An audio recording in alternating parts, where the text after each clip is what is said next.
Assalamualaikum warahmatullahi wabarakatuh. Salam sejahtera bagi kita semua. Yang terhormat Bapak Dr. Said Susilo Nugroho MSc dan Bapak Ibu dosen pengunci sekalian. Perkenalkan, saya Cinderella Melani, mahasiswa Magister Manajemen Universitas Gadjah Mada Yogyakarta, angkatan 77, konsentrasi marketing.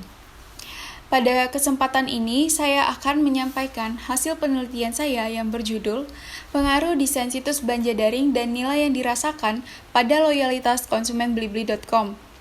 Adapun latar belakang pada penelitian ini, yaitu era globalisasi memasuki dunia digitalisasi, yakni sebuah era yang menekankan pada pola digital ekonomi dan memberikan dampak pada bisnis online di Indonesia, di mana persaingannya semakin pesat dan ditandai semakin banyaknya muncul e-commerce di Indonesia.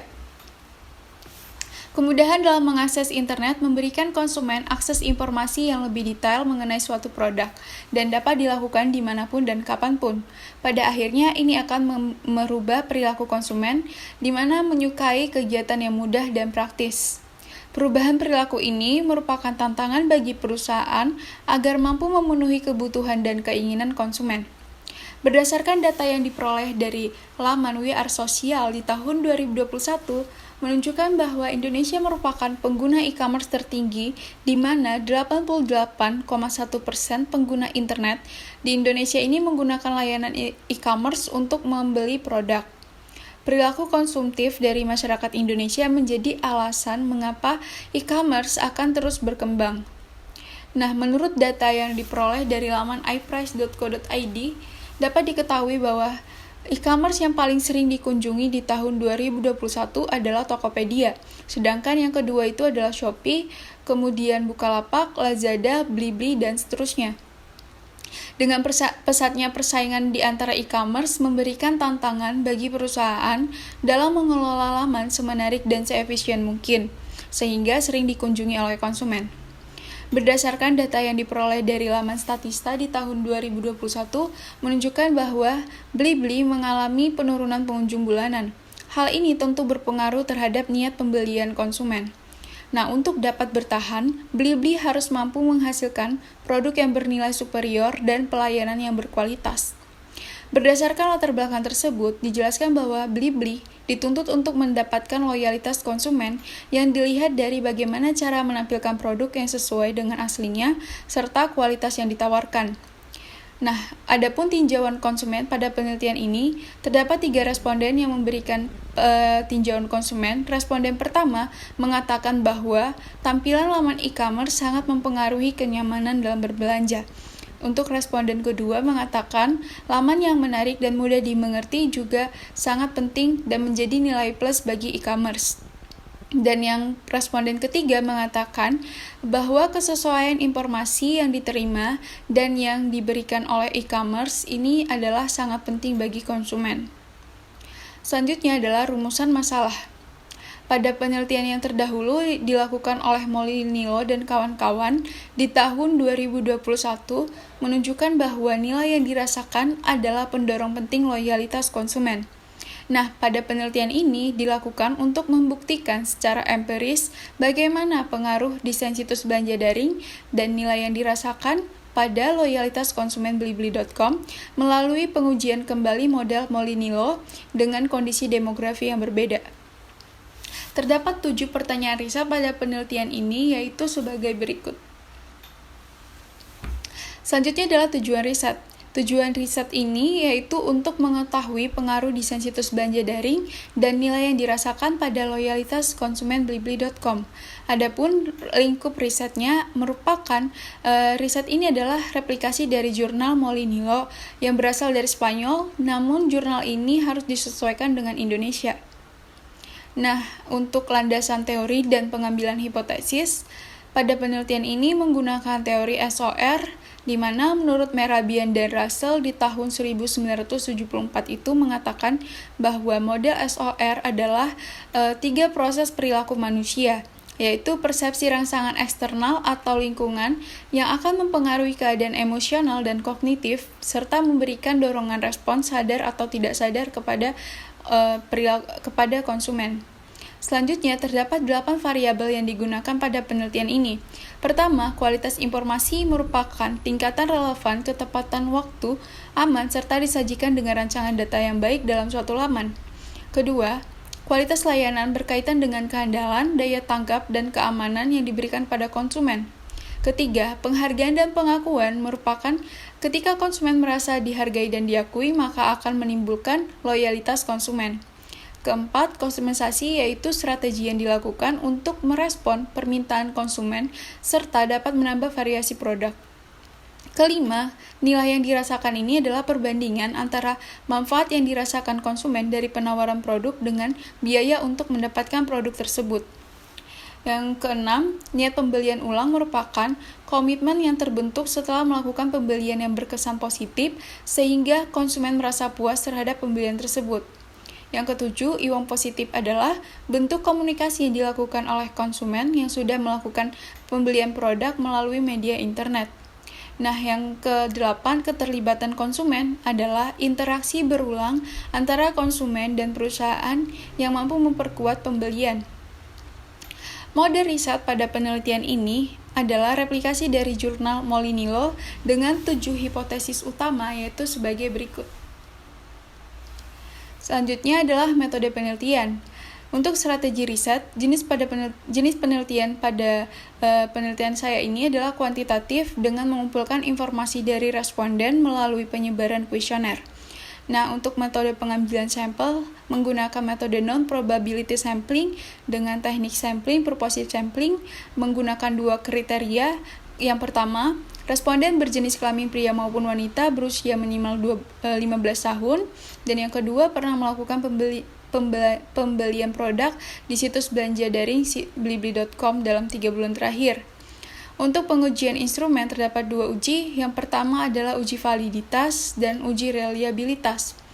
Metode analisis data itu yang pertama untuk kualitas data menggunakan SPSS dan untuk pengujian hipotesis menggunakan SEM yang dioperasikan melalui program PLS dengan aplikasi Smart PLS. Objek penelitian saya adalah blibli.com yang menawarkan berbagai pilihan produk mulai dari kebutuhan primer, kebutuhan sehari-hari, produk elektronik, dan juga produk untuk memenuhi gaya hidup.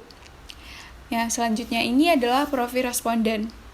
Nah, responden penelitian saya berjumlah 180 dan dapat diketahui bahwa mayoritas responden berjenis kelamin wanita dan didominasi usia 21-25 tahun yang memiliki pekerjaan mahasiswa.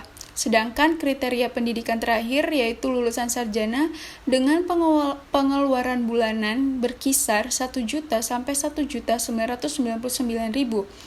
Untuk rata-rata nominal belanja per transaksi yaitu mengeluarkan biaya 101.000 sampai 200.000 dengan pembelian terbanyak di kategori mode dan kecantikan. Hal ini dapat diketahui dari jumlah responden mayoritas wanita tentu memiliki ketertarikan terhadap produk mode dan kecantikan. Sedangkan berdasarkan frekuensi pembelian produk dalam 1 bulan terakhir ini melakukan pembelian 1-2 kali. Selanjutnya adalah pengujian instrumen. Pertama, uji validitas digunakan untuk mengukur tingkat validitas atau kelayakan suatu kuesioner.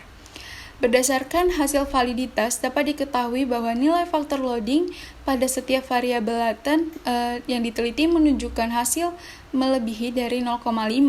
Berarti seluruh item variabel yang digunakan telah lolos uji validitas. Yang selanjutnya dilakukan uji validitas menggunakan analisis faktor konfirmatori, di mana di sini menunjukkan nilai koefisien KMO sebesar 0,930 yang melebihi dari 0,5 sehingga menunjukkan kuesioner dapat digunakan sebagai alat ukur.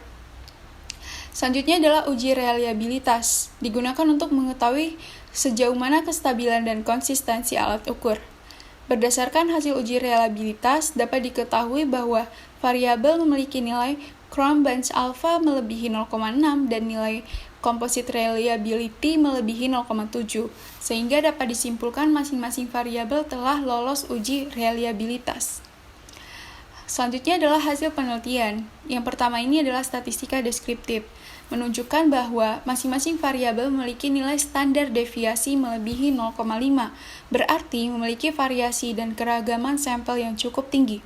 Sedangkan untuk uji korelasi, Pearson di sini menunjukkan bahwa antar variabel memiliki hubungan satu arah dan berkorelasi positif, serta memiliki nilai signifikan pada level 0,01. Selanjutnya adalah uji ketepatan model. Pertama, ketepatan outer model. Di sini dapat dilihat dari nilai AV, di mana pada masing-masing variabel memiliki nilai melebihi 0,5. Artinya, variabel yang diuji dinyatakan valid dan indikator yang ada di setiap variabel sudah menjadi alat ukur yang tepat. Yang kedua adalah inner model. Pertama, kita melakukan uji model fit. Indikator model dikatakan fit ketika nilai SRMR berada di bawah 0,1. Pada penelitian ini, nilai SRMR yaitu 0,090 dan kurang dari 0,1, sehingga dapat dikatakan sudah fit. Sedangkan nilai NFI ketika mendekati 1, maka menunjukkan tingkat kesesuaian semakin tinggi. Hasil pengujian nilai NFI pada penelitian ini yaitu 0,566, sehingga disimpulkan model sudah fit. Untuk uji R-square, di sini variabel nilai yang dirasakan memiliki nilai R-square 0,805 dan ini menjelaskan bahwa variabel kualitas informasi, kualitas layanan, penghargaan dan pengakuan, serta konsumisasi mampu menjelaskan variabel nilai yang dirasakan sebesar 80,5% dan sisanya 19,5% dijelaskan oleh variabel lain di luar penelitian ini. Nah, untuk uji F-square, di sini berdasarkan hasil yang dilakukan, variabel kustomisasi memiliki nilai kurang dari 0,02, maka dapat diabaikan dan dianggap tidak memiliki efek. Untuk PET analisis, di sini berdasarkan 7 hipotesis, terdapat 6 hipotesis yang didukung, di mana ini menunjukkan bahwa responden di Indonesia yang didominasi generasi Z sangat peduli dengan kualitas informasi, kualitas layanan, sistem penghargaan dan pengakuan yang dapat meningkatkan nilai yang dirasakan dan membentuk keinginan untuk melakukan pembelian ulang, memberikan IWOM positif dan menciptakan keterlibatan konsumen. Sedangkan terdapat satu hipotesis yang tidak didukung, menunjukkan responden di Indonesia menganggap kustomisasi bukan menjadi faktor utama dalam meningkatkan nilai yang dirasakan. Hal ini dikarenakan perbedaan budaya yang menyebabkan perbedaan kebutuhan juga. Baik, selanjutnya adalah kesimpulan. Pertama, sebelum melakukan pembelian, konsumen di Indonesia cenderung melihat informasi secara detail. Yang kedua, kualitas layanan yang dirasakan mencerminkan kemampuan situs belanja daring dalam mengelola dan memfasilitasi konsumen. Yang ketiga, konsumen di Indonesia cenderung menyukai penghargaan berupa pemberian poin dan juga menunjukkan rasa terima kasih. Yang keempat, kustomisasi bukanlah faktor yang paling penting dalam meningkatkan nilai yang dirasakan. Yang kelima, ketika konsumen melakukan pembelian untuk pertama kalinya, maka akan dijadikan tolak ukur untuk melakukan pembelian ulang. Yang keenam, IWOM dapat berupa ulasan atau rekomendasi yang mempengaruhi keputusan pembelian konsumen lainnya. Ketujuh, dalam berbelanja di situs belanja daring, nilai yang dirasakan konsumen ini mengacu pada evaluasi dari keseluruhan produk, layanan, informasi oleh konsumen yang didasarkan oleh kesesuaian antara biaya yang dikeluarkan dengan manfaat yang dirasakan. Selanjutnya adalah implikasi manajerial. Pertama, Blibli dapat meningkatkan kualitas informasi melalui ulasan, rating, dan forum diskusi. Dan yang kedua, Blibli harus meningkatkan kualitas layanan dengan memberikan tampilan landing page yang simple, user-friendly, dan pemilihan icon serta font yang nyaman dilihat. Yang ketiga, Blibli dapat meningkatkan sistem penghargaan dan pengakuan dengan meminta feedback kepada konsumen. Yang keempat, Blibli dapat menerapkan konsep mass customization. Dan juga yang kelima adalah loyalitas konsumen akan dapat dicapai dengan meningkatkan nilai yang dirasakan. Dan yang keenam, untuk mendapatkan IWOM positif, Blibli harus memberikan produk yang sesuai dengan ekspektasi. Yang ketujuh, Blibli dapat meningkatkan keterlibatan konsumen dengan membangun hubungan pribadi dengan konsumen secara aktif. Selanjutnya adalah keterbatasan riset dan arahan riset mendatang. Yang pertama, Penelitian ini hanya berfokus pada situs belanja daring Blibli, sehingga apabila diterapkan pada situs belanja daring lainnya, kemungkinan mendapatkan hasil yang berbeda. Penelitian selanjutnya dapat mengevaluasi model dengan membandingkan objek situs belanja daring. Yang kedua, data yang diperoleh pada penelitian ini hanya berasal dari instrumen kuesioner, dan untuk penelitian selanjutnya dapat menggunakan pengambilan sampel lain, misalnya melalui wawancara mendalam atau kolaborasi dengan situs belanja daring. Yang ketiga, penelitian ini menggunakan teknik analisis SAMPLS dalam mengolah data yang diperoleh secara primer melalui kuesioner. Untuk penelitian selanjutnya dapat mengevaluasi teknik analisis dengan pengumpulan data sekunder melalui penambahan teks dengan menggunakan analisis semantik laten, regresi teks, dan analisis sentimen. Sekian presentasi dari saya. Terima kasih atas perhatiannya. Wassalamualaikum warahmatullahi wabarakatuh.